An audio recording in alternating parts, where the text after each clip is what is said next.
Welcome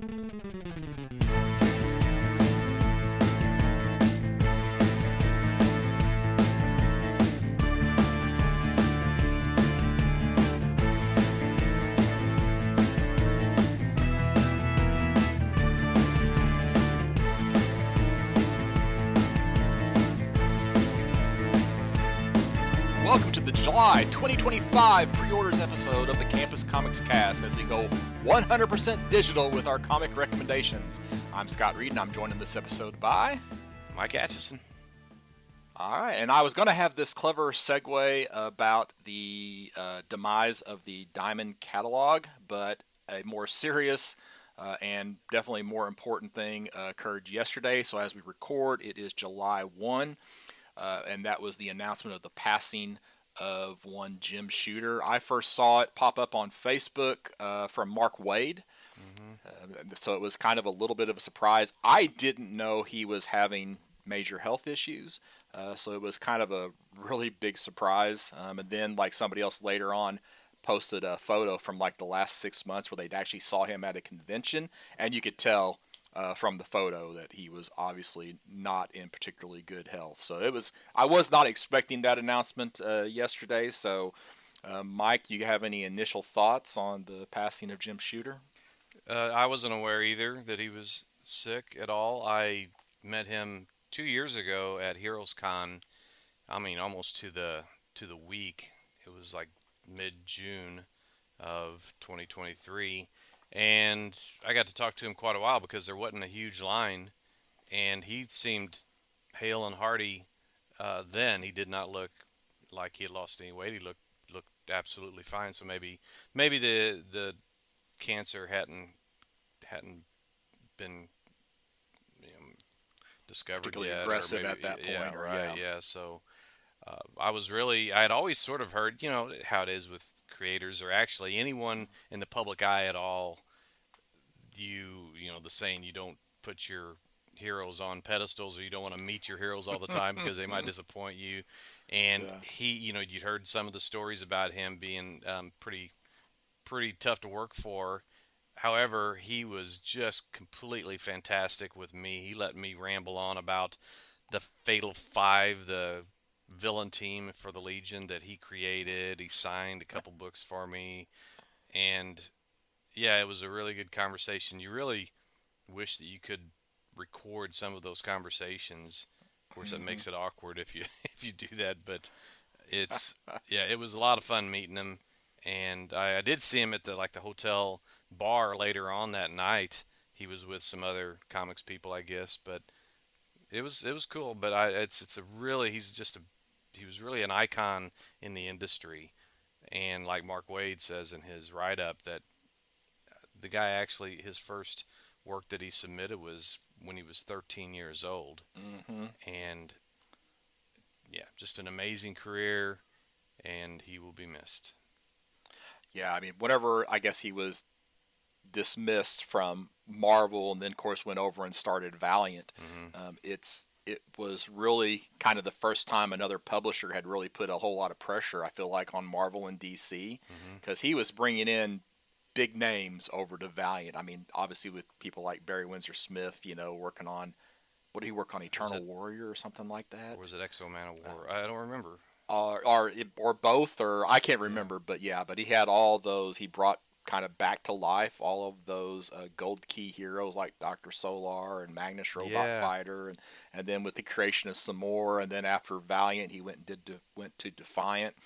I mean, but this guy obviously loved comics, and several of the posts that I've been reading this morning talked about how he made for sure that his creators got paid for the work that they did, which, this is kind of that post Neil Adams getting Siegel and Schuster some credit. So he was kind of in that same vein of wanting creators to get their recognition and their just due for the work that they produce. So definitely a big guy, literally and physically, right. in the comic books world. So I don't think I got a chance to meet him or get anything signed by him. So I kind of missed that opportunity. He was at a convention in Louisville, Kentucky, maybe 4 or 5 years ago, and I just didn't make it. Now I regret it. So. Well, so often you're at a show just because you're working, and you don't always get to Exactly, walk the yeah. floor. So I always try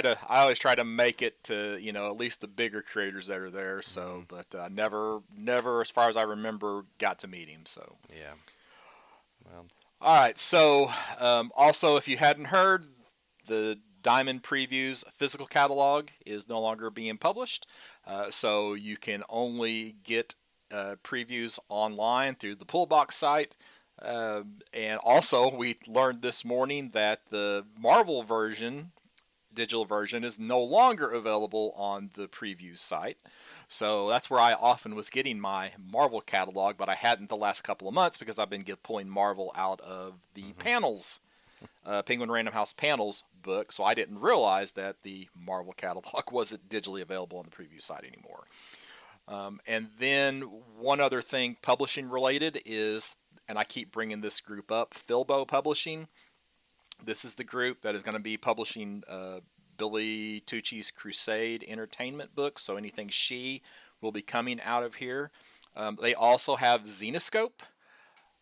And they list Antarctic Press. However, Antarctic Press is also listed in the, I can't remember if it was panels or Next Phase. I think it's Next Phase catalog as well. So I don't know if Antarctic Press is going with two distributors or what actually the deal is there. But if you are interested in getting, for sure, Zenoscope books, which are basically just your good girl art books, you will need to go through Filbo Publishing. That's, PHILBO distribution. I was looking for the website. Now you probably have to, filbodistribution.com is the website. Of course, they also have email address at filboentertainment.com.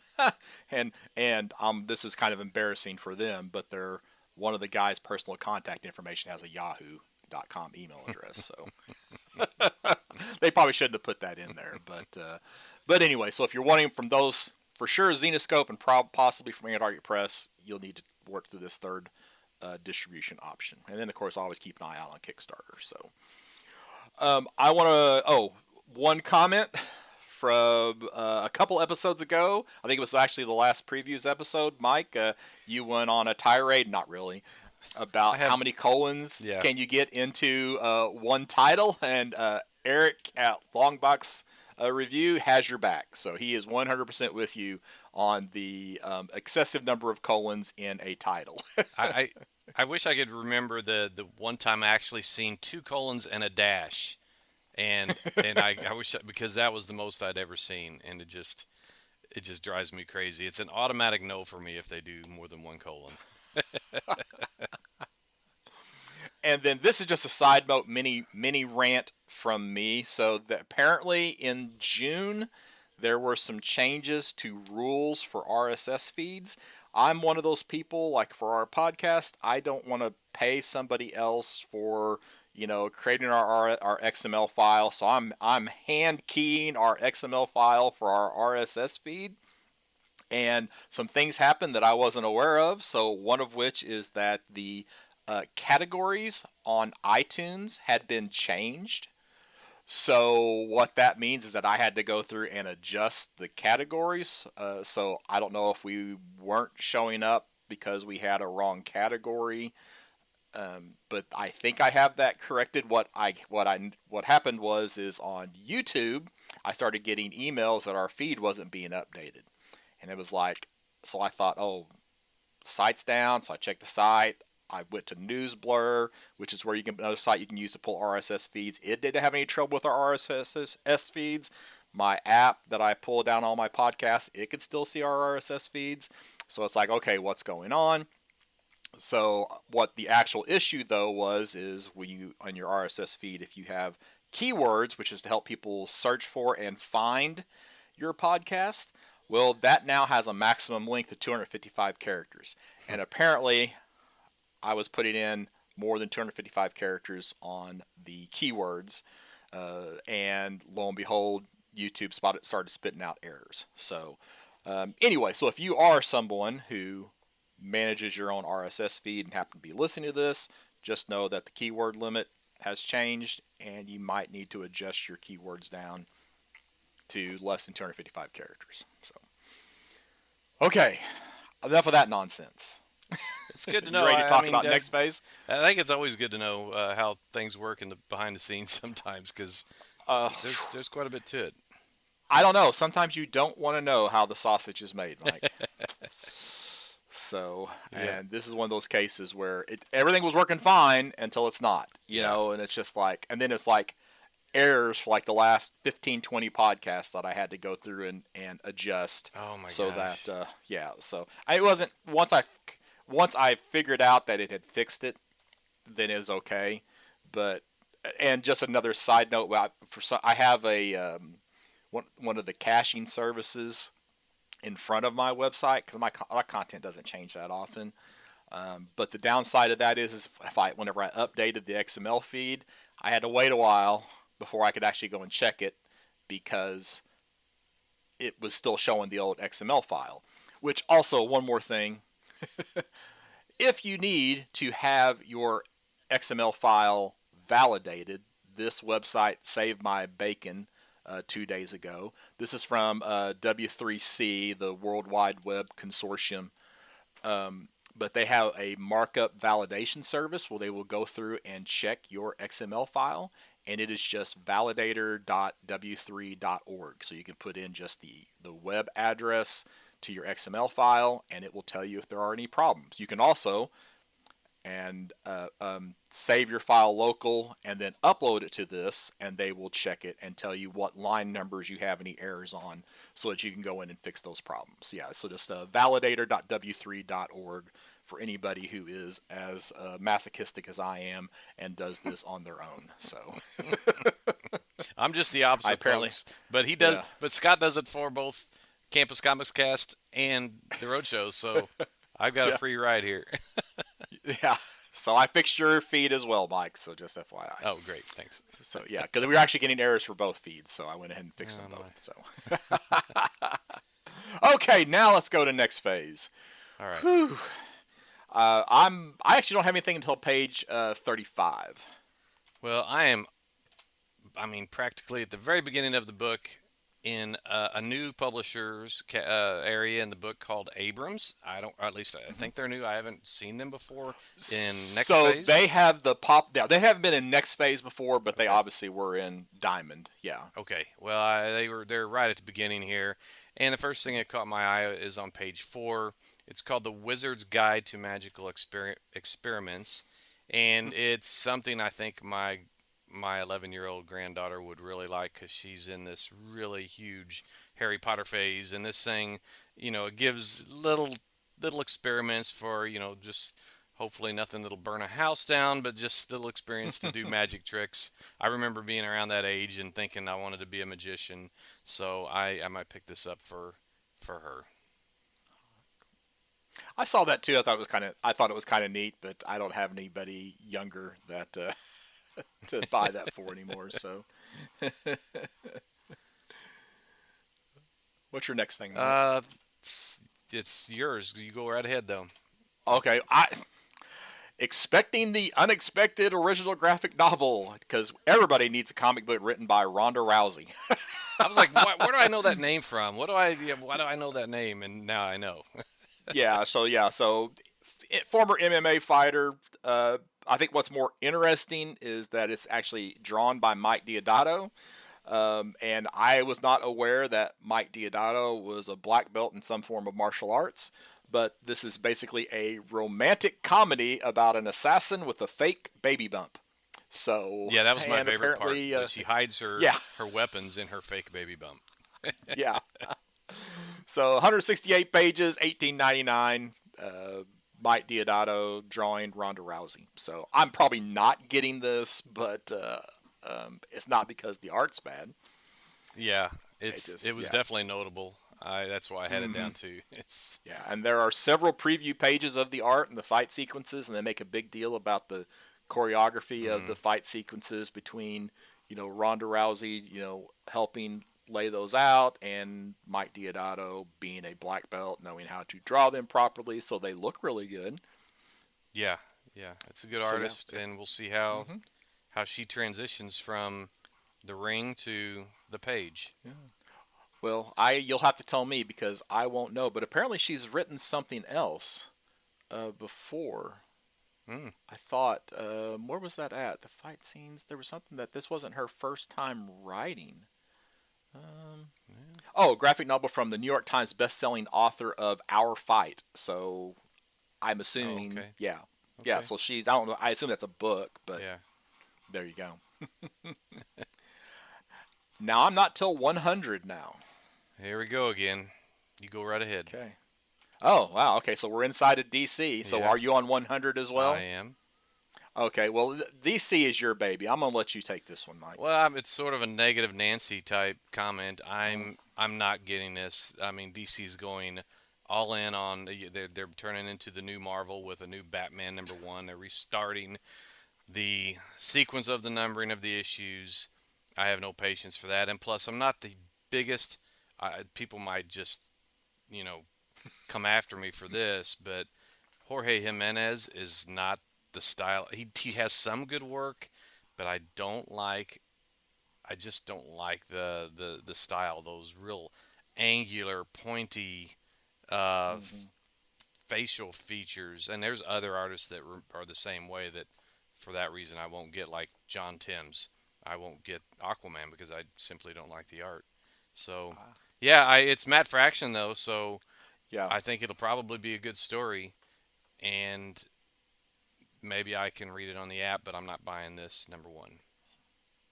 yeah. I'm gonna go ahead and keep picking up. Batman is one of the DC books that I'm still buying Mm-hmm. monthly. I have yet to even start. Well, actually, I take that back. I think I read the first issue of Hush 2, but this is gonna start after Hush 2 ends apparently. Okay. But I thought Hush 2 was only partly done in the last catalog. Was that actually the end of Hush 2? Ah, well, I'm so far behind on my reading, I couldn't tell you for sure. Okay, I thought it only went like 6 issues. I thought it was supposed to be like 12 or something like that. Yeah, you would So, think so because that's I think what Hush One was. but I don't know, maybe I thought this was kind of weird because like I said, I didn't realize that Hush 2 was finished. So or maybe they're starting a new Batman because they're so far behind on Hush 2, or I have no idea. I really Could should have be, looked that up. but it But I says, am interested in yeah, Matt Fraction, so yeah. yeah. Well, I don't know if you, where you. What's your next page? My next thing's 105. Okay, go ahead. Well, I don't really have anything to say. I'm not a fan of Red Hood, but Red Hood's getting a new Hmm. #1 issue, so I just wanted to point that out because it is a character that I will periodically at shows have people ask about. It's like, you got any Red Hood? And often I don't because I typically sold them all to the last person who asked about Red Hood. So I'm personally not a fan, but Jason Todd's back. Yeah, I had this down as well because I have not read I think a single issue of any of his previous books. Or he had Red Hood and what the Outlaws, or Mm-hmm. there was different, and I don't know. I'm kind of curious, and I want to see. I like the fact that Huntress is in it. This is also erupting, Yep. in their words, from the events of Hush Two, and yeah, it's actually mature readers, in continuity mature Mm, readers. So call it your red. What do they call it? Red Band at Marvel.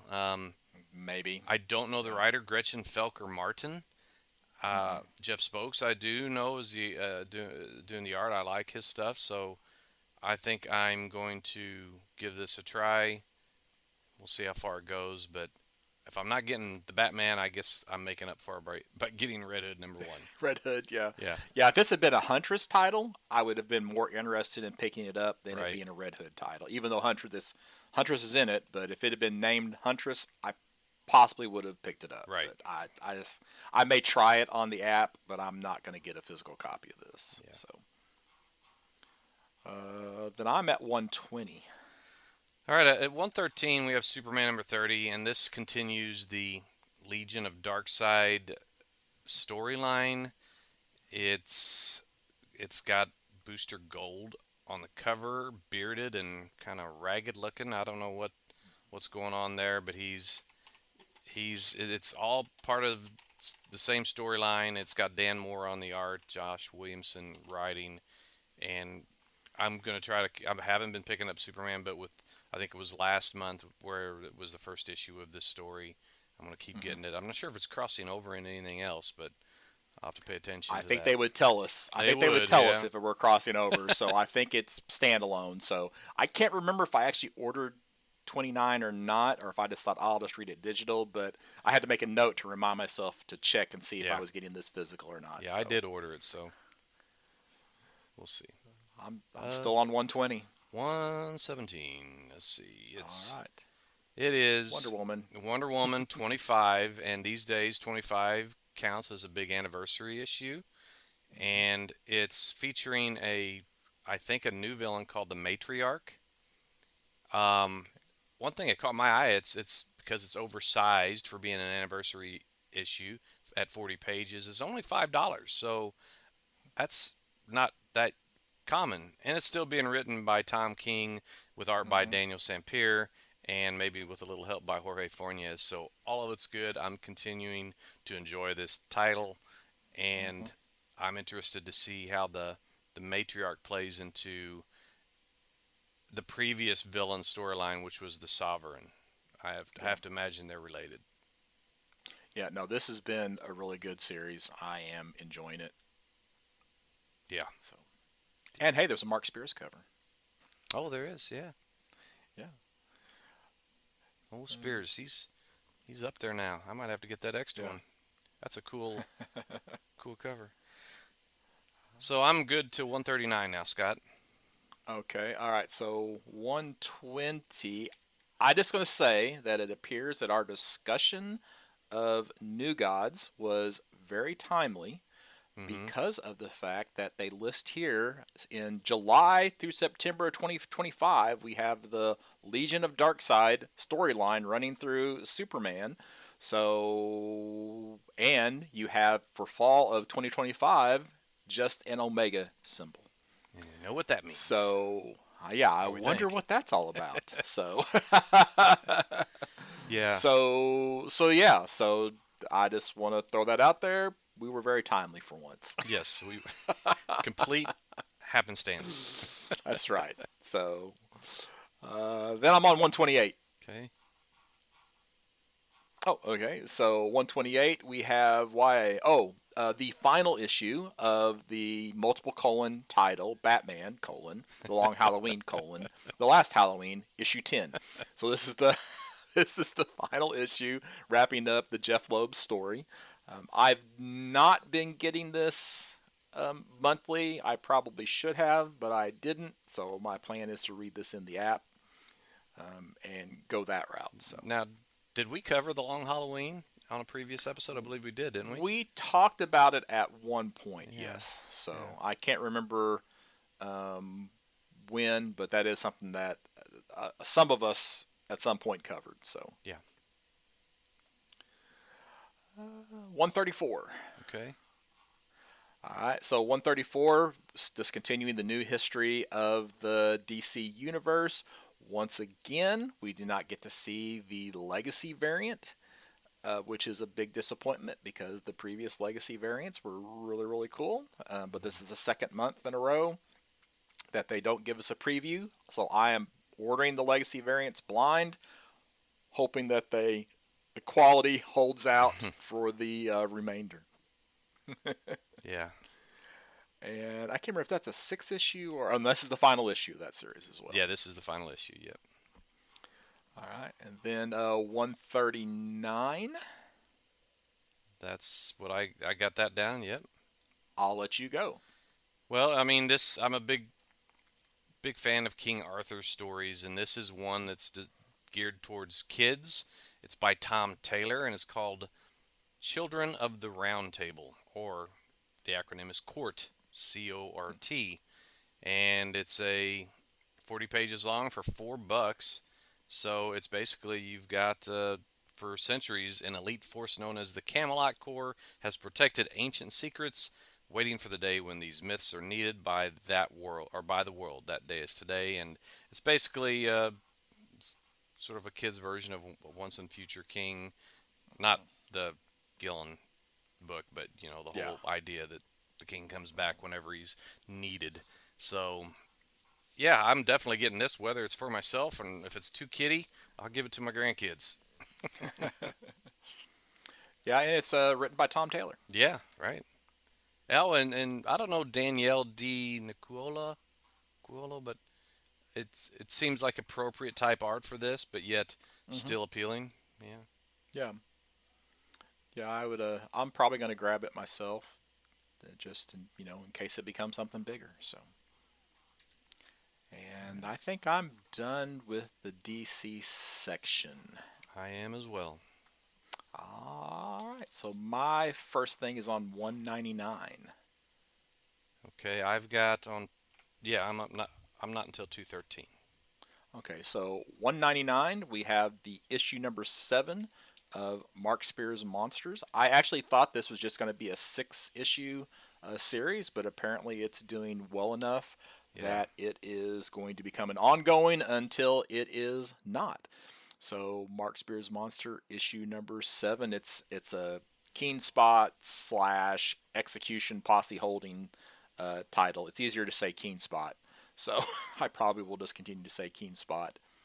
Yeah, and it's But got a issue great 7 cover. solicited. Great Hmm. cover of the Headless Horseman. Yep. And tons and tons of variants.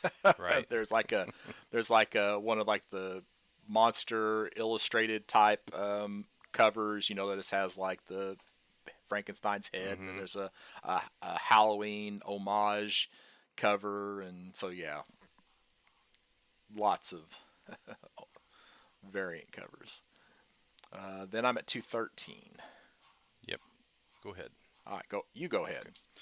Oh, all right. I guess it's Skinbreaker #1 by Robert Kirkman and David Finch, two top tier creators.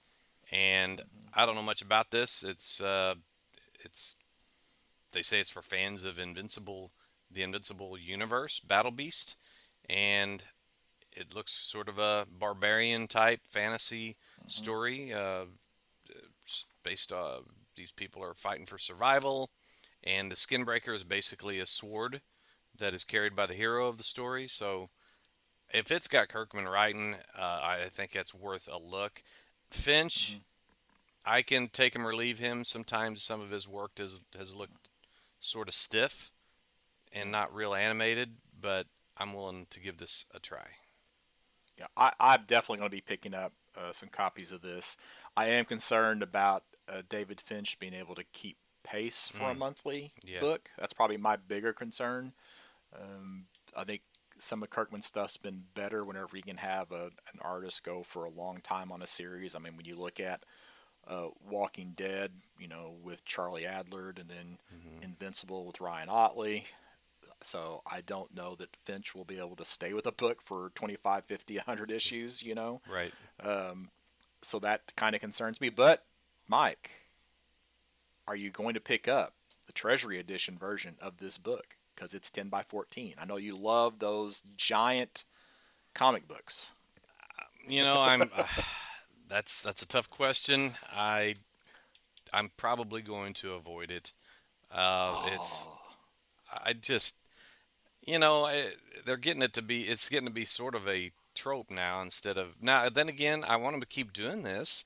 If it's okay, you talked me into it. Okay, yes, I all will, right. Because Scott. it's on newsprint. They're doing it on newsprint Yeah, paper. yeah, that's right. You Yeah, know, so I mean, it's not. It'd be interesting to see if they do that every issue or just the first issue. right. So you Wow. know, I, I I do mean, not want to see them coming out with like hundreds of Treasury Edition sizes every month, but no, you no. know, But there one or is two might be definitely. I've fine. talked many times about being able to look at the art and that kind of detail, especially Hmm. old stuff of Kirby or Joe Right. Kubert or something.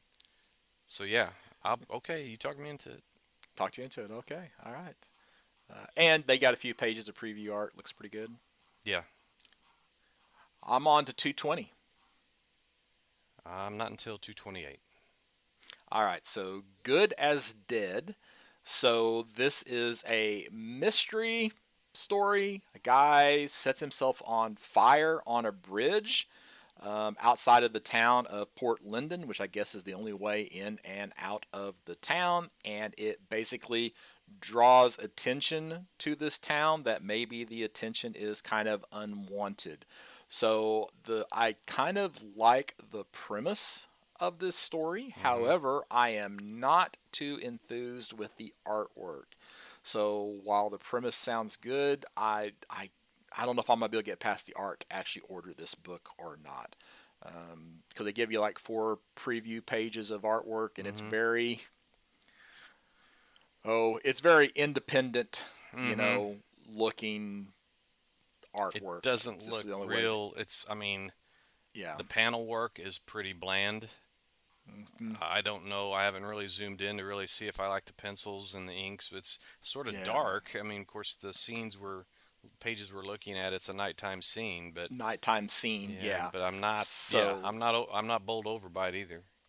no. I don't know. I've got it on my list to think about whenever I actually go to putting in my order. So I'll have to think about it more closely then. So, but Right. yeah, good is dead, and it's David Lapham and Maria Lapham, who I can't remember. Let's see, they did Stray Bullets. So Oh, there you go. I've heard of it. Then on 224, you said 228, Mm-hmm. right? Okay, so 224, we have No Man's Land. This is a 4 issue series with basically everything done by Simon Kudronsky. This is set during the Cold War, so there is a murder that occurs at the Ice Curtain, which is basically this boundary between the United States and Russia. So you have an FBI agent and a KGB operative having to work together to solve this murder and hopefully prevent the Cold War from becoming hot. I don't know how I missed So that. That's definitely something I would probably get, and I missed it. yeah, and especially with it only being a 4 issue series, and the artwork is really, really good. They've got 4 pages of that. You got some, you know, historical figures represented in these pages as well. So I Yeah, was pretty happy with the way the art looked. Who is the artist? Oh, I already said that. Simone Kudransky, who did basically everything: story, art, cover. yeah. Wow. Um, oh, and cover B is by Brian Michael Bendis. They don't show I kind cover of B forgot he even though. did. I forgot he was an artist. He was an artist, yeah. So, um, huh, okay. 228, you Mike. 228 is Viking Moon, and it's the first issue of a 5 issue series. Story by Joe Pruitt, Marcelo Fruzen on art and cover, and it's a sort of a historical horror. You got Leif Erikson, he's got his Viking settlement in Vinland, which is basically new present day Newfoundland, and it's got werewolves. So Vikings versus werewolves. What else do you want? Yeah, that's my notice. If Leif Erikson versus werewolves does not excite you, then this isn't the book for you. But if that makes you go yes, then you should definitely pick up Viking Moon. Yeah, yeah, that's for sure.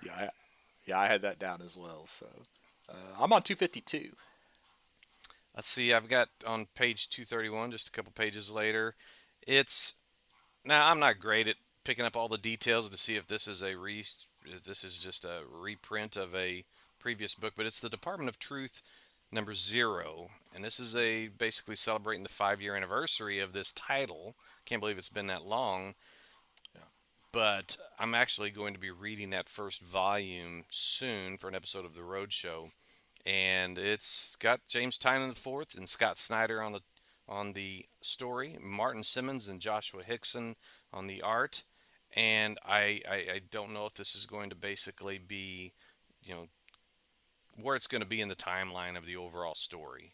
But it reminds me that I need to get on to reading the main book. So Main if you book. like Okay. Department of Truth, and I know that there is like a cult following of it, I mean, not intending to have a pun there because it's all about conspiracy theories and stuff. But it's yeah, it's for you if you like that kind of stuff. Where you at? Let's see. I'm not until Mad Cave on 280.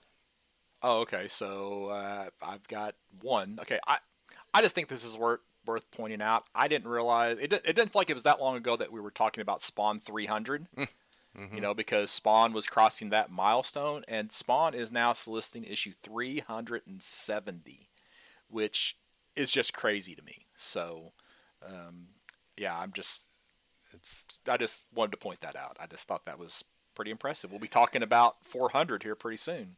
So, yeah. It's all right. pretty impressive that we had. I guess that is, or is it Cerebus or something else that's the longest running continual title? So Spawn is the longest running independent book at this point. Mm-hmm. For a while, it was because Spawn's broke. Cerebus went. Okay, so the story behind Cerebus is that Dave Sim saw Conan the Barbarian go 250. So Mm-hmm. he thought, well, I could do 300. So that's why Cerebus went 300. And you can argue about that 300 number. Kind of like there was a few issues that have two numbers on them. Mm-hmm. But so then once Spawn cracked 300, then it became the longest running independent book. And I guess with the same numbering, because you had Walt Disney Comics and Stories, which had a long numbering, but they eventually, I think, went back to a number one, and it wasn't Right. continuous numbering. So Yeah, like I said, I'm on 280. I don't have anything all left right. in Image. Okay, yep, me too. Go ahead. Okay, under Mad Cave, we have The Phantom #1, a new ongoing series from one of my favorite authors, Ray Fox. The artist is Russell Olson. The Phantom is one of those interesting, interesting in concept, but I can't say that I've read much. I remember reading a little bit of when DC had the license, like in the 80s or early 90s or something. But he was created way back in 1936, sort of a pulp hero, and he's got it's more of a title than it is one individual that spanned all the decades. The Phantom is a jungle hero, even despite the dress, the superhero and the mask outfit. He's in the jungle, and he's carrying pistols, and yeah, I'm just looking at this thinking this is the time for me to check out the Phantom, I guess. Uh, I kind of have this affinity for those old pulp heroes, but I don't ever follow up like I should and really read much of them. So, again, maybe this is just fantasy for me getting it, but I'm going to try.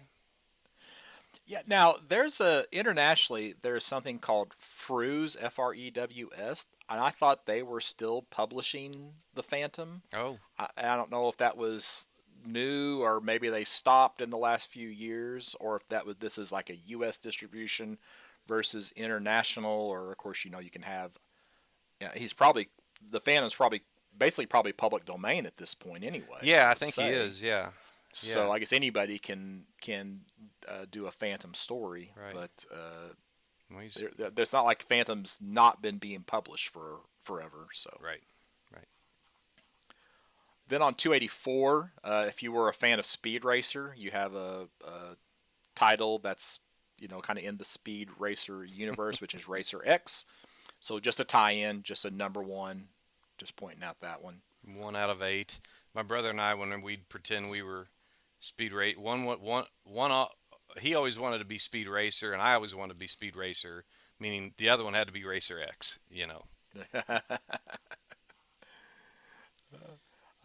296. Okay. Got nothing. Okay, so 296 we have Boxed, and this is actually a Comixology Originals that is now coming to print. So this is a note to me as much to remind myself to go read it on Comixology, and try to do that pretty quick so that way I know if I actually want to order a physical copy of this. But actually, the more interesting thing to me is that this is drawn by Jeremy Hahn. So Jeremy Hahn is in the process of starting his own imprint called Ignition Press. So, and he just had a Kickstarter for something called the Podcast Murders. So hopefully that will become, true life for our podcast. Yeah. But anyway, so there's this series called Boxed. Again, Comixology original, now coming to print. And it's basically about super intelligent AIs. Some of them are going rogue. Some of them were boxed because they needed to control them. So one of these boxed ones is brought back to figure out a way to beat this other rogue AI. So the premise is kind of interesting. I like the whole AI stuff. So I'm going to at least read this on Comixology and may or may not actually pick up this trade. So it's 128 pages, $20. Yeah, I kind of thought you might be interested in this, considering the subject. And then I'm on 362. I am all the way up to 419, so go ahead. All right, so 362, this is just a reminder that Antarctic Press, which is also here in Next Phase, is also available on Filbo Publishing. And then 374 from Oni Press. Oh, I just was going to give a shout out to Michael Cathro. I ran into him on last Saturday at the Evansville, Southern Indiana comic book show, and he traded me the first volume for Cemetery Kids. So I need to read that pretty quick. I can't remember if I ordered the first issue or not, so I got to read that fast to see about picking up issue 2. So a big thanks there. And then I'm on 412. I'm not till 419. Okay, so this is just was 2000 AD in Next Phase last month? It was. Do you remember? Mm-hmm. Okay, all right. I pointed that out, but there wasn't a specific title I wanted to point out then.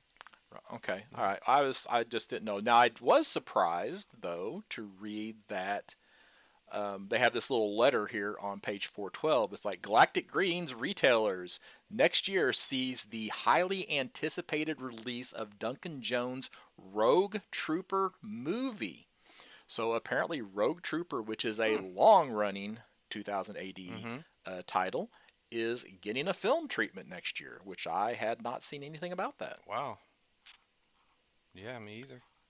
So there you go. Your investment pick.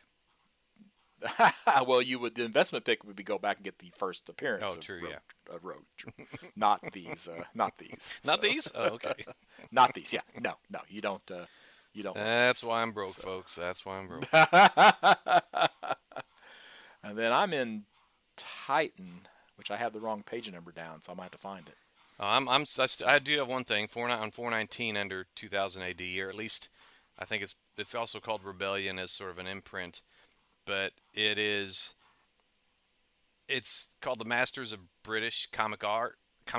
What caught my eye was the cover. It's got a sort of a replica or an homage to the Beatles' Abbey Road crossing the street. And the characters include Judge Dredd and Rupert the Bear. I don't know who the other two characters are, but I knew those two. And it's what page? It's on page 419. Just a big reference book. It's got illustrations by Brian Boland, Dave Gibbons, Kevin O'Neill, all those folks that you really like. And it's, like 384 pages for $50. Is that Tank Girl? Oh, you know what? I bet that is. Yeah, with the goggles. Sure enough. And then to the, I don't know. Yeah, I don't know who that is on the far left. Some space character looks like. Some space guy. Yeah. Yeah, that looks pretty good. It'll add it to my collection of unread reference books for whenever I, do my big master, my big book. So I'm good. Yeah, I'm not until 448 in Titan either. Oh, okay. So, well, I had down 447, so I think we're wanting to talk about the same thing. So. Oh, okay. You know what? Go ahead, because I picked it for you in case you missed it. Oh, okay. Yeah. All right. So, yeah. Now, okay, so we have Blade Runner, Black Lotus, Las Vegas. This is a 4-issue series. Now, I am not for sure. Typically, I've been buying anything Blade Runner from Titan. They've been pretty solid books. Black Lotus is based off of a series from HBO Max. Now, there was another Black Lotus series, which I don't know. It was referenced here as, oh gosh, what was it called? Leaving LA or something like that. Mm. Anyway, it doesn't matter. But I don't know if that first Black Lotus series that I read was the Leaving LA or if I missed a Blade Runner Black Lotus series. So I've got to do a little research to figure out if I've missed one or if this is just the second comic series. Yeah. So if you are a fan of Blade Runner, these have been pretty solid, though. You obviously, like anything that's a licensed property, you can nitpick some of the story points. So then I'm on 506. Let's see. 455. All right. I'm only really mentioning this not because I'm a big Conan the Barbarian reader. I don't have anything against the character. In fact, I have some pretty good memories of reading one of the big magazine, having that book, and my dad, when I was probably 10, 11 years old, and he seen it, and he was like, seeing all the scantily dressed women, and he was like, nope, you're not reading this. But it's the cover by Robert De La Torre. I don't know, it's just a great, great cover. It's called Conan Scourge of the Serpent. It's a spin-off, one of four, or one out, it's a miniseries, and it's the first issue. Again, I think Jim Zub has been writing Conan proper for a while, but yeah, it's under Titan Comics, and if anybody's a Conan fan, the artwork, it just reminded me of how good this artist is. Are you going to get the glow in the dark version? No, probably not. Mostly because it's got snakeheads, and that doesn't really do much for me. Slytherin. There you go. 506. Okay, 506. 506, you there? Yep. Yeah, you have to go to 506 because you have to Okay. tell me why I am suggesting what words on this page is why I am bringing this book up. And it's like volleyball, folks. If he sees Black Mirror, If I see Black Mirror, Yeah. I'm in. So they got me. So a Black Mirror-esque future shock satire. System preference. So this is basically another, social media creates problems type of a story. I don't know what you got. Well, only thing I can gather here is that they have like a robot that's the surrogate for carrying their child, and then who knows where it's going to go from there. But it's creator Ugo Bienvena. Now it says he's director of the Marvel animated Ant-Man series, which I didn't actually watch that, but yeah, they got me at the Black Mirror reference.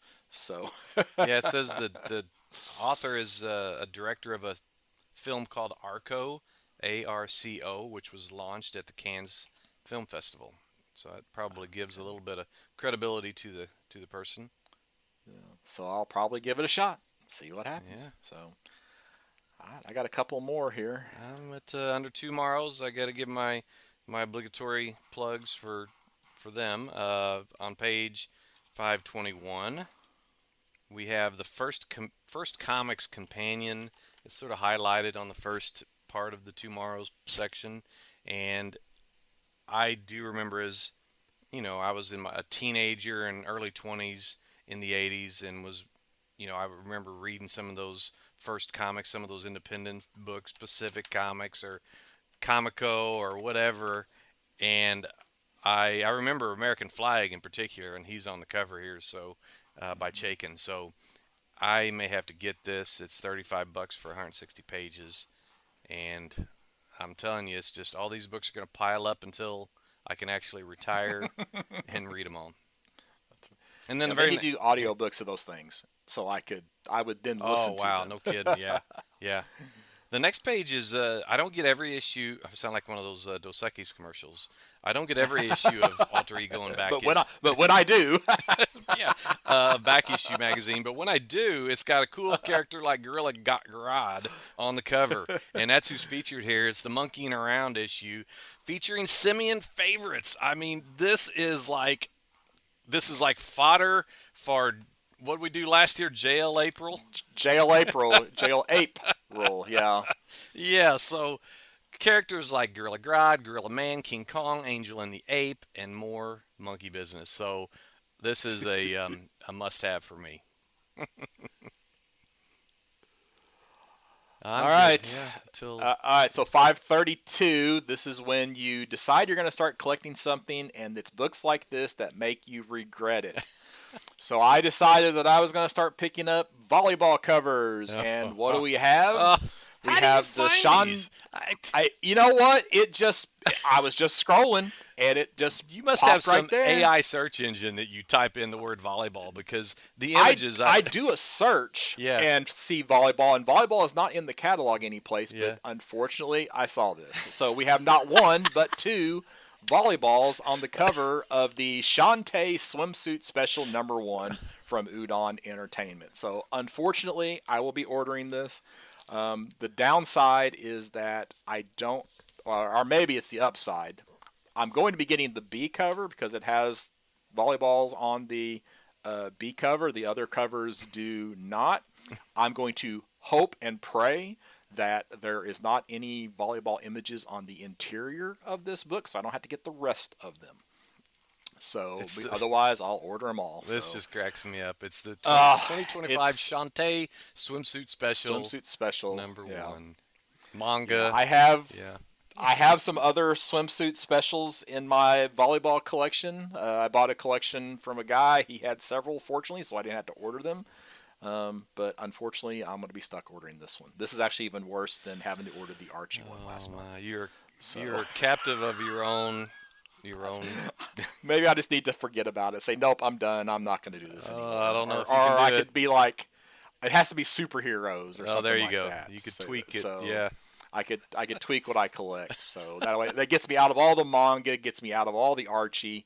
It's just superheroes. And you don't have someone like I have in you to kind of put something under my nose that how I collect those Lilliputian, the tie,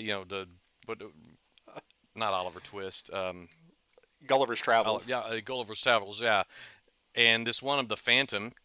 Speaking of that, I mean, yeah, that's right. It's from Gold Key that you gave me, and it's from like 1963. But it's not. He's not tied down like Gulliver's Travels or like Gulliver is, but he's being shot at with bows and arrows and spears by the little people. Tiny guys. Yeah. So I'm sort of a prisoner of my own compulsions too, especially when you tell me about it. Yeah. Well, I would rather have happened, what happened to you, than me being forced to order a swimsuit special. That's great. Anyway, 543. Yep. This is I guess I don't know if this was I don't know. It's anyway. Instead of stumbling to say it, Dead Acre Black Badge. This is a Western comics cowboy demon hunter. Written by Cullen Bunn. Now, this is volume 1, so it's 160 pages.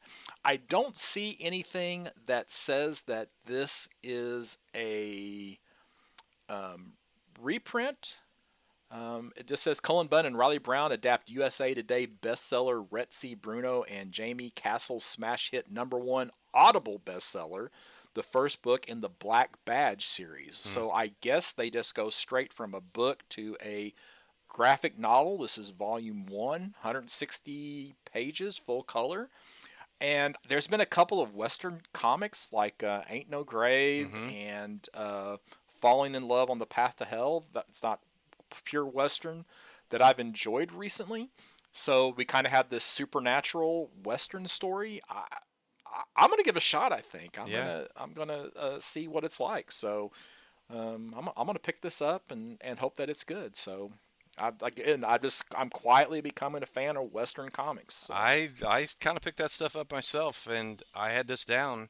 It's the art that caught my eye, and it's being 160 pages. I'm going to get a nice meaty read out of it. So, Mm-hmm. yeah, I really I really think this. I'm looking forward to this one as well. So we'll both be getting it, and we can talk about it. Well, maybe we'll talk about it on a future episode. Why not? So Why not? so if we're both going to get it, then let's Yeah. just plan on doing that. Okay. So, all right, I am finally done with next phase. Okay. So we move on to panels. Yeah. Panels. All right, so I'm on page 6 of panels, and for those of you who are playing along at home, we are basically from this point forward trying to just do next phase and then panels because next phase covers DC, panels covers Marvel. The only thing right now we're going to look at on Diamond is see if there's anything from Dynamite. Mm-hmm. So just kind of as an FYI, I am learning I'm not a fan of the panels catalog though. They do not show variant covers, so you've got to. I don't know how to even make the determination of how you will find what all the variants are. So Well, I would okay, say, so and I don't know for sure, Scott, but I would say maybe if you see something in the panels comic or catalog that interests you and you want to see if there are any variants, maybe if you go to the individual catalog within Penguin Random House for Dark Horse or for Boom or whatever, it might have those variants. I haven't really looked. Yeah, you can click on the Learn More. It will take you to the Penguin Random House web page, and then there's an option to see additional covers there. But I don't know. That's a little tedious, so I don't know. We maybe will amend the future. I think the way Next Phase handles the DC catalog is better than the way Penguin Random House is handling the Marvel books. So I don't know. We'll just see what happens moving forward. So we'll talk about it some. But I'm on page 6 of the panels catalog. Okay. So we have a first of many, probably, Marvel DC crossovers, Deadpool and Batman. I'm just going to basically, I'm not buying this book, but I figure there will be people out there who will be buying this book. This is not on my list. I'm not a Deadpool fan. So there you go. Mike, you want to add anything about Deadpool Batman 1? Just that it's a good thing I looked at the actual Marvel catalog to see the variant cover featuring Daredevil and Green Arrow, and I think I would have picked it up and may still just for that variant cover. Maybe that's the only thing that really caught my eye, and of course I can't see that in the panels catalog unless I maybe dig deeper. So, yeah, I think this is completely a money grab. You and I spoke about this a bit before, and I guess that's what it's all about. It's a business, but the fan in me wants to see people characters other than Deadpool and Batman. That's all. Yeah. Page 7, you have Starship Godzilla. This is from IDW. I don't go to a show and sell and not have at least one person ask me for Godzilla. So this is a comic that people are a character that people are still actively seeking. Is anything Godzilla? So that makes me feel like I should point out this Starship Godzilla series. Yeah. It's the number 1 coming out from IDW. Let's see. Are there any of the books here on the first, other books on the first, let's see, 12? I'm looking to see when it switches over to an actual publisher. So it looks like the first 10 pages. Nope, the first 10 pages that you think we should point out. No, I didn't have anything in those first pages other than the Deadpool Batman. Yeah. All right. So then I'm on page 14. Okay. Okay, so page 14, this is from Boom Studios. You have The Expanse, A Little Death, number 1. This is actually a Kickstarter that is being co-written by Wes Chatham. Now, if you don't know who Wes Chatham is, he played Amos Burton on the Expanse TV series. So if you did not get in on the Kickstarter, here you can get a different cover, and I'm sure most of us who were dumb enough to order the Kickstarter, that pointing at me, will probably also get this cover as well because it's going to be a different cover than what we get from the Kickstarter version. But Wes Chatham, he's probably the favorite actor because of the character that he portrays on the series. So he is trying his hand at writing for the TV series that he became well known for. As they do. That's right. I'm on page 27 then. I'm on page 24. 24. All right. Okay, so this probably wouldn't catch many people's eyes, but there is a series here called Red Book Number 1, and it's scripted by James Tynan IV and Michael Avon Oeming. Is that how I pronounce that? Sure. Illustrated by Oeming, too. And it is the sequel to The Blue Book, which was another mini-series or short series, as this one is, that basically talks about, it's sort of an anthology of weird alien encounters from the 50s forward, I guess, or maybe farther back, I don't know. Reason I know about the Blue Book, and hence the Red Book, is because I had the Blue Book recommended to me at a shop in Dallas, so it'll be on a future episode of the Roadshow. I think the Blue Book started as what was that? Substack, if I remember. Oh, really? Okay. Correctly. Yeah, or at least the concept started out on Substack, and then saw print. Okay. So I maybe he didn't do the comic on Substack. Maybe he talked about it on Substack. Right. Gotcha. And I'm good. And I guess I should point out when we're giving page numbers, this is the page number in the PDF, not the printed page. At least for me, I'm giving the PDF number, not the printed page number. Which is usually only one or two off. But. Yeah, a couple off. So on 27, you have the synthetics. I'm mentioning this because it's written by J. Michael Straczynski, illustrated by Tony Parker. The premise sounds a lot like Robert Venditti's Surrogates. You basically have these. They call them. What's the term that they use here? A new kind of human. So I'm assuming it's something constructed, but I'm not really for sure. But for whatever reason, I'm getting the Surrogates vibe from this book. I don't think I'm going to pick this up.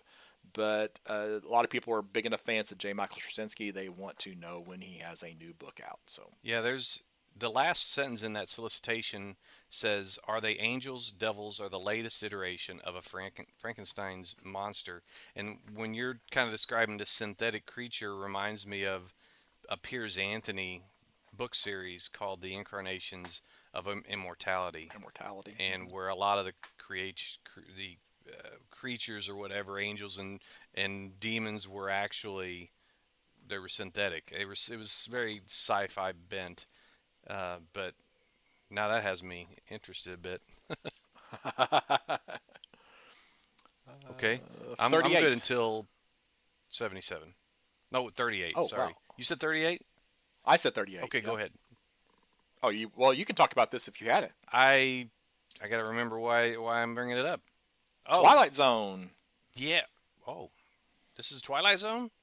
This was I didn't know that. All I know is that the title itself kind of caught my eye, and I thought, that sounds interesting. It's, no.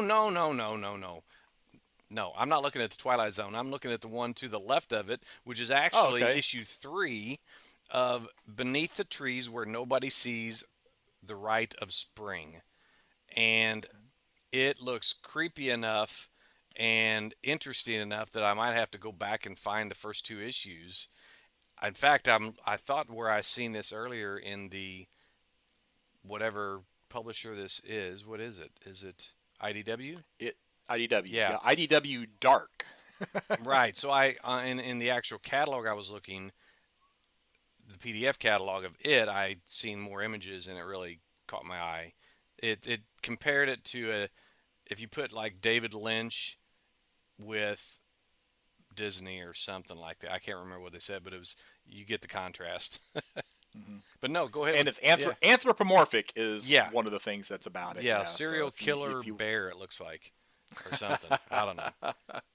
Just check it out. um, all right. So also on the same page, 38, we have a new anthology series for the Twilight Zone. Yeah.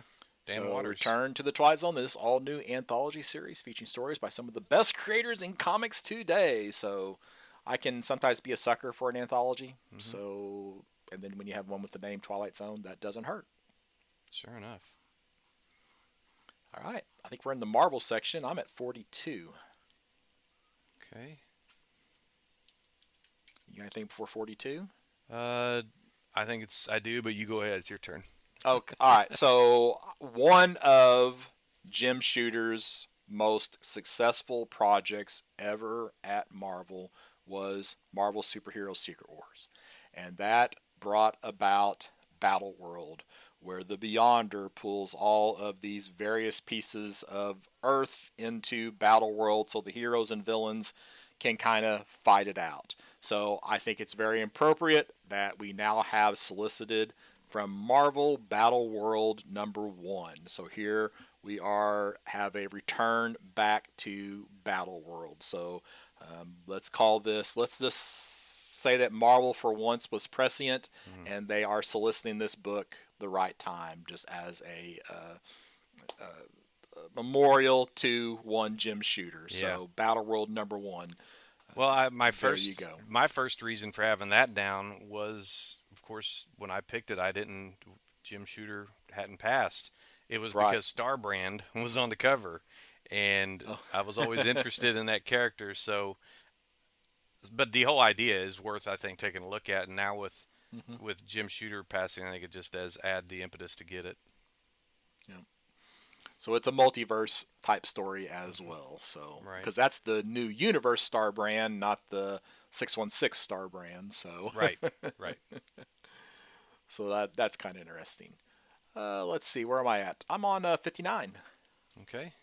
I have nothing left in Marvel anyway, so. Oh wow. Okay. All right. So I've got a few things. 59. I guess I should type it in instead of scrolling. On 59, we have Spider-Man 94. So a lot of people were fans of the, what was it, X-Men 92, because that was the cartoon. So now they are giving Spider-Man the same treatment. Comic script by J.M. DeMatteis, which I find interesting. So getting a scripting credit there for the first issue of this Spider-Man series based off of the animated series. Then on page 62, we have the Undead Iron Fist. Now, this is something that I was not aware of in the Iron Fist lore, but apparently all of the prior Iron Fist die at the age of 33. Oh. So, Danny Rand is apparently approaching the age of 33, at least in the Marvel universe.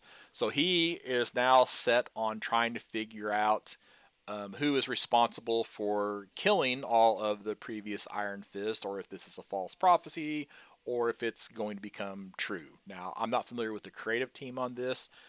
Jason Liu as the writer and Frank Gallen as the artist.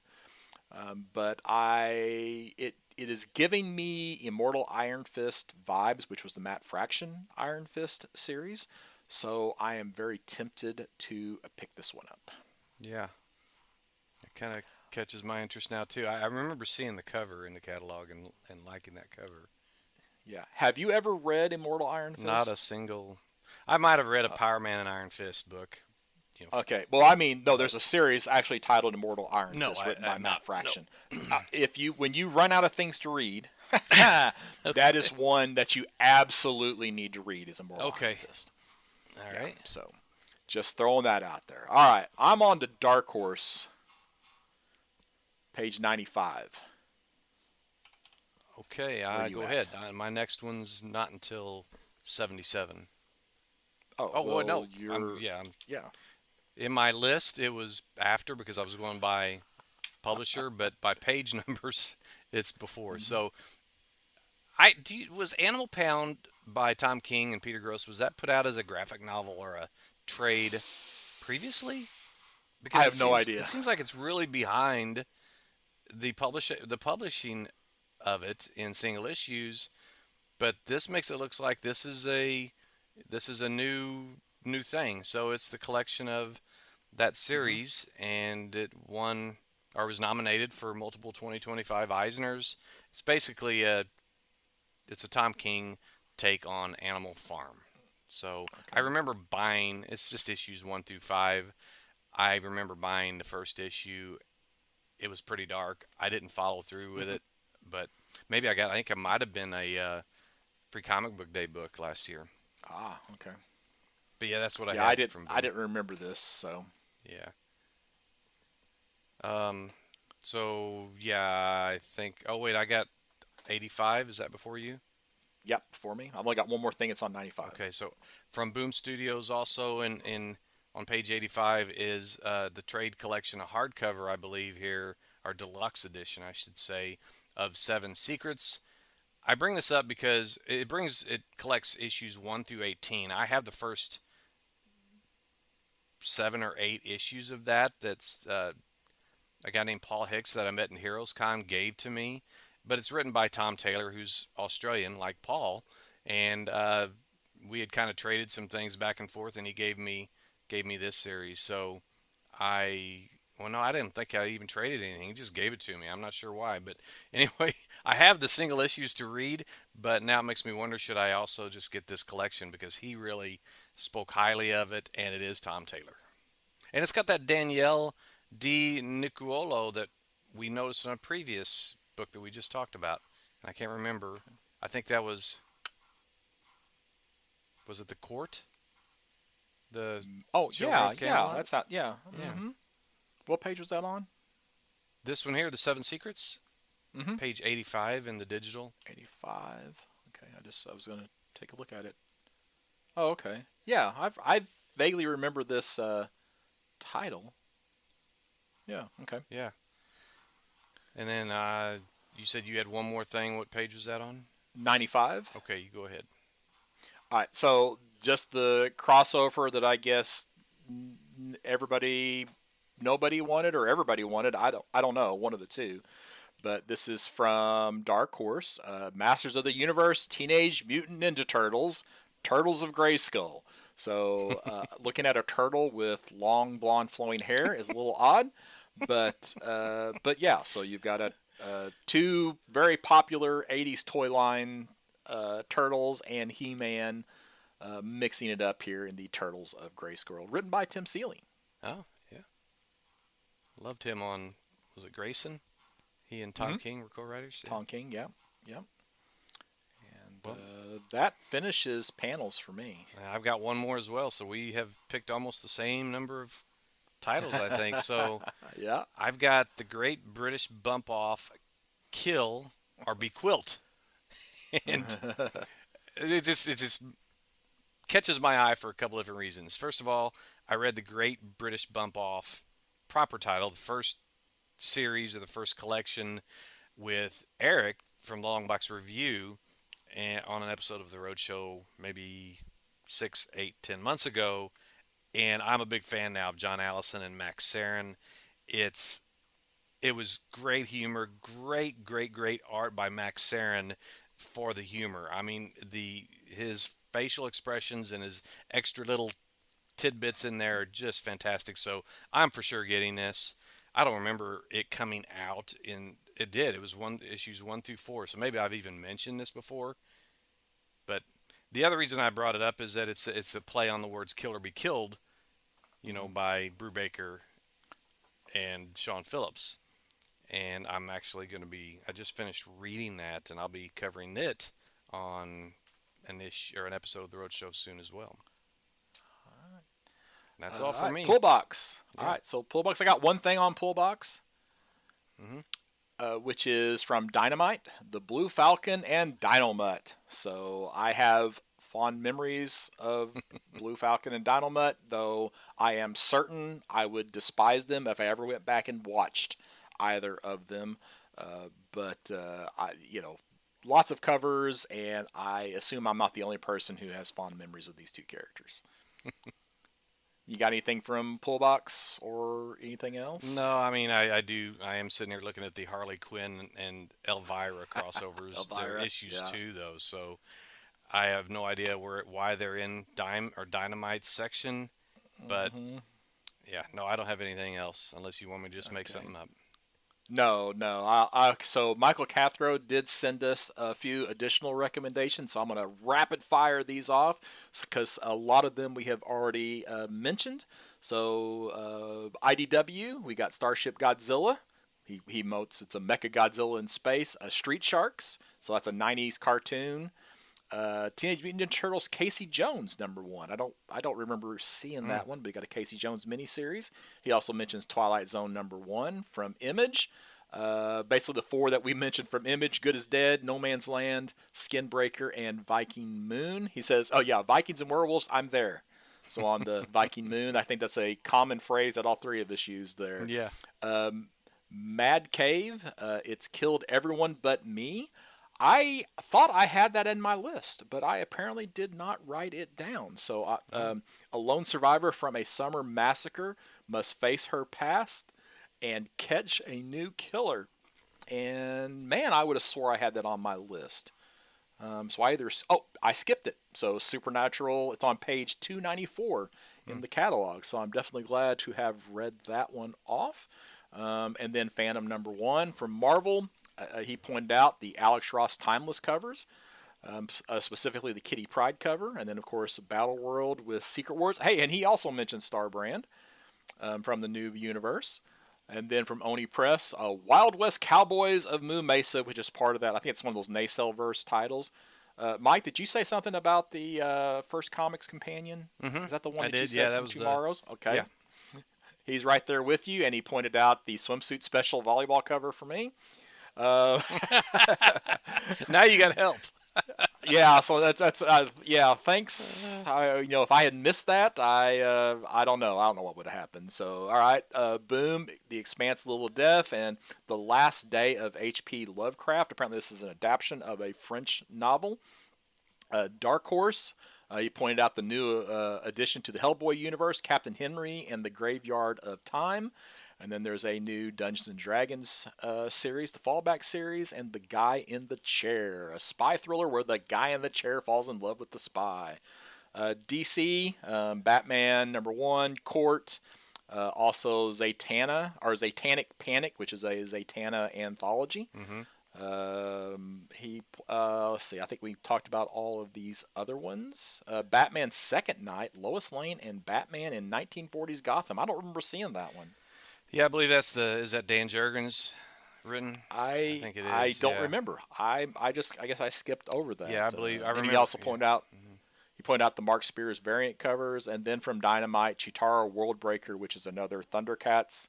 It's a one shot, and then the Blue Falcon and Dynomutt. So I skipped. He mentioned some trades. I kind of skipped over those. So thank you, Michael, for those, especially the one that I thought I had. It killed everyone but me, but I forgot to say it from my list. So appreciate that. Mike, you got anything you're particularly looking forward to out of this month's catalog? I'm going to have to say the collection of the Great British Bump Off Killer Bee Quilt. I know I really am now that I know it's collected, and I read the first one as a collection as well. So yeah, I'm definitely looking forward to that. Okay, me, I'm looking forward to the Expanse, A Little Death, just to see if Wes Chatham can ride or not. Do you want to risk an investment pick, Mike? Is there anything you want to throw out there as an investment pick? Well, the only thing I had highlighted was Wonder Woman #25 because it'll have the first New appearance character. of the matriarch, which will be featured in the upcoming 2034 Wonder Woman movie. I'm just going to throw out those four #1s from Image. Skinbreaker, No Man's Land, and Viking Moon. Probably, and the least of the four is That Good Is Dead because I didn't care for the art. But I will probably pick up a few copies of each of those. So, Mike, put you on the spot here. Do you remember what we're going to talk about in our next episode of the Campus Comics Cast? Oh my gosh, I thought you were going to ask me something else. Well, it's not that bad then. Okay, good. I know we talked. We have two. I just can't remember which order that we are going to review these books, but I know I'm going to know pretty soon here because I'm pulling up our little I'm going to text. tell you. Yeah. I think we agreed to do Tomb of Dracula. That's right. The Tomb of first Dracula volume first. of Tomb of Dracula. Yeah. Right. Yes. Yeah. Issues 1 through 6. Right. Okay. And the reason why we're doing that is I got to have a meal with Bob McLeod and also Gavin Smith down at Superman Celebration. So I asked both of them, what are some books that you would recommend to somebody or some of your favorite stories? And Bob McLeod suggested Tomb of Dracula, and Gavin Smith suggested We Three, which is a 3-issue Grant Morrison series. So that's going to be coming up in the near future as well. So if you want to read along with us, both of those should be available on their digital platforms, or give you plenty of time to pick those up. You probably got a couple of weeks before we get out our Tomb of Dracula episode. Yeah. All right, Mike, if somebody wants to reach out to us or you, besides podcasts at birdcomics.com, how might they do that? You can find me at mike@comicshoproadshow.com for email, or you can pop a note or comment into the Campus Comics Cast Facebook page. And I'm Scott Reed. You can find me at burgcomics.com, BURG comics.com, where there are links to my social media pages and eBay store. I do want to plug something new that I am doing. I just started an Instagram feed where I am posting daily vintage comic book ads. So it's just comic book ad on Instagram. So if you're on Instagram, I would love to have the follow. And at some point, I'm going to kind of add that to a YouTube video. I just haven't found the time to start making videos for that. So I'd appreciate the additional follow on Instagram. And thanks to everybody who has already started following. And we will be back soon with Tomb of Dracula.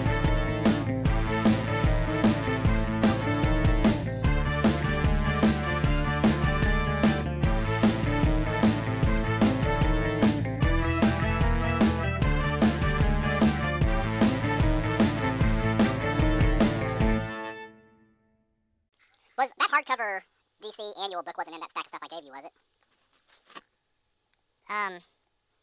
No.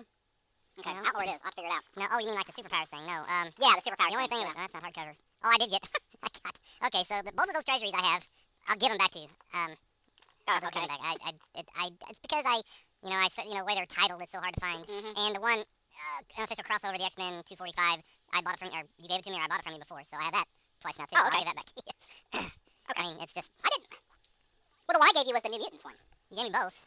Here's, Oh, in that stack? yeah, here's the New Mutants. Oh, okay. Yeah. Okay. I didn't realize I had that X-Men in there. Yep.